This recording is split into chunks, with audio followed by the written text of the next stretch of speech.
Hello guys, Randy Marasigan here again, back with another ukulele video.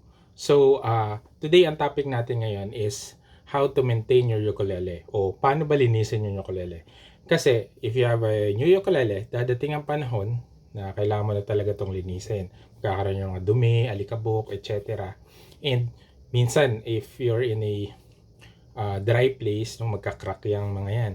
So, luckily, meron naman tayong mga products or mga products na pwedeng gamitin to maintain your ukulele.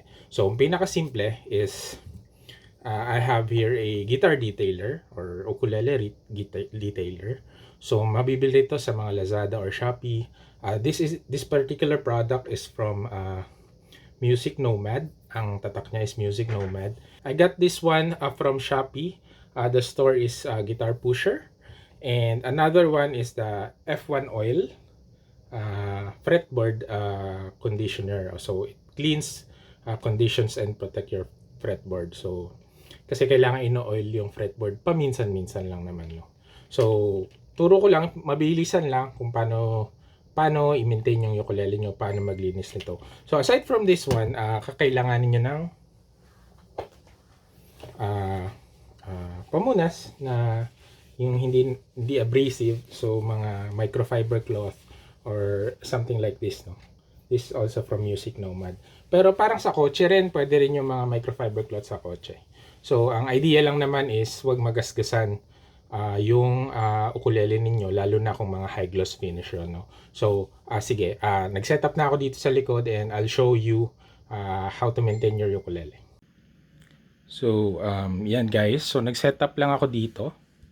All you need to do is, lagay nyo pwede, eto, nasa kama ako ngayon, but, you can do this on your table or kahit saan flat surface. Then, naglagay lang ako ng mat, rubber mat para kung may matuluan man, di tutulo sa kama ko, no? And then, neck rest, no? Ngayon, nag-provide lang ako ng, ano ba to? Lumang tuwalya, towel, para may neck rest tayo dyan. So, I'll show you ano yung mga steps na need nyo gawin. First one is, i-detail natin yung ukulele nyo. Kasi, pwedeng maalikabok na yan, maaligasgas. Like this one, no? Hindi na ganun kakinis. So, ayun. Ang pwede nyo gawin is either direct apply. Spray nyo lang dyan. And then, wipe.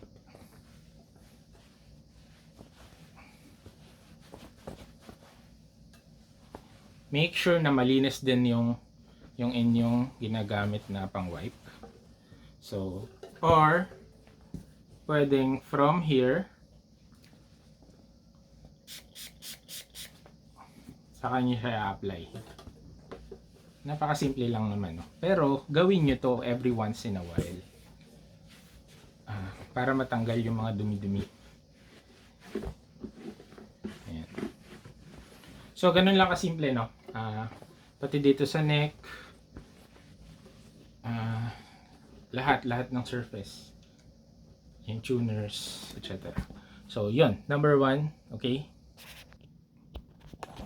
So, guys, next one na kailangan natin gawin is to oil the fretboard. So, first step is luwagan natin yung strings para mailagay natin siya sa gilid.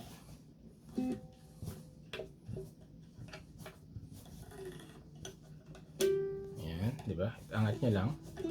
Luwagan, pati itong side na to.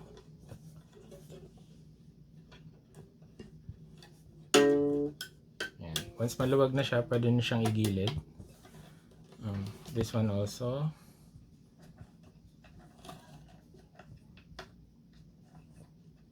Oops, mali. Paluwag pala is pala nito.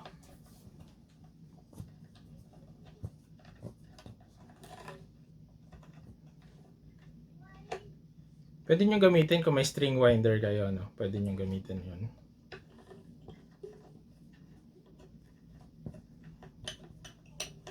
Ganyan dyan, sa gilid.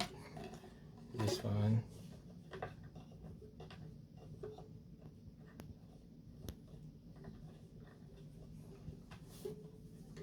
Pwede nyo hindi gawin to kung magre-restring na kayo, kung papalitan nyo na rin yung string nyo. So, I think next video, I'll show you how to restring an ukulele.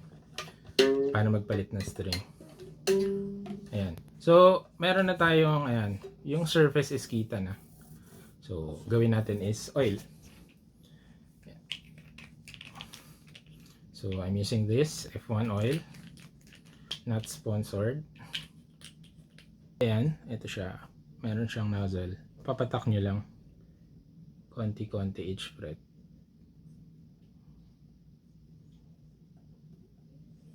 Ayan. And then, ayun. Spread nyo.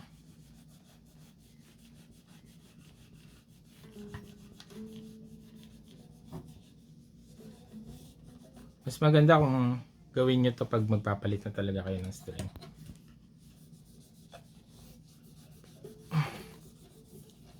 Pero kung okay pa naman yung string nyo, di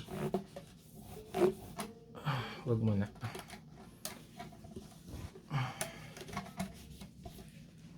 Taka natin to. Lang. Patak. Massage.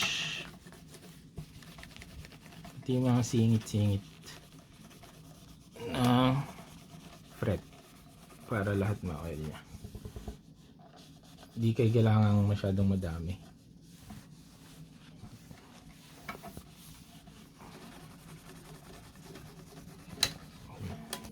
And then, after that, pwede nyo nang ibalik yung string. Matutuyo naman siya agad.